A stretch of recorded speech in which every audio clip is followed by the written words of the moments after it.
کوٹلی آزاد کشمیر بھارتی فوج کی جانب سے جنگ معاہدے کی خلاف ورزیاں جاری، جنگی جنون کم نہ ہو سکا، ایل او سی پر چن چن کے سول آبادی کو نشانہ بنا رہی ہے۔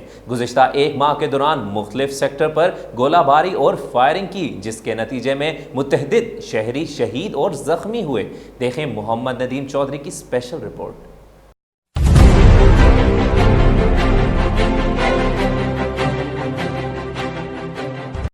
بھارتی فوج کی جانب سے آر پار دانو جگو پر ظلم و ستم کا سلسلہ جاری، line of control per cease fire معاہدے کی پابندی کی مسلسل خلاف ورزی کرتے ہوئے نکیال، کھوریٹا اور خاص کر تتاپانی سیکٹر میں بھارتی فوج کی جانب سے سول آبادی کو نشانہ بنایا جا رہا ہے۔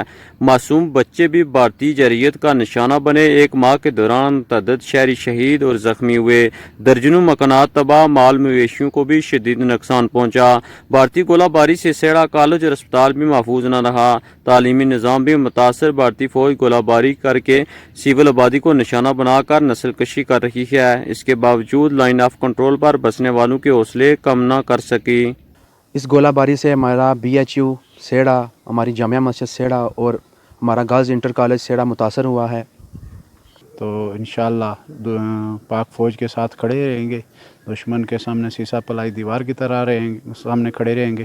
یوں تو لائن آف کنٹرول پر بسنے والوں پر 24 گھنٹے موت کے بادل چھائے رہتے ہیں۔ آزاد کشمیر کے لوگ اپنی پاک فوج کے ساتھ شانہ بشانہ کھڑے ہیں۔ تتاپانی سیکٹر کی عوام اپنی جان کو ہتھیلی پر رکھ کر سینہ تان کر لائن آف کنٹرول پر زندگی بسر کر رہی ہے۔ کیمرہ مین ٹیم کے ساتھ محمد ندیم، کوٹلی، آزاد کشمیر۔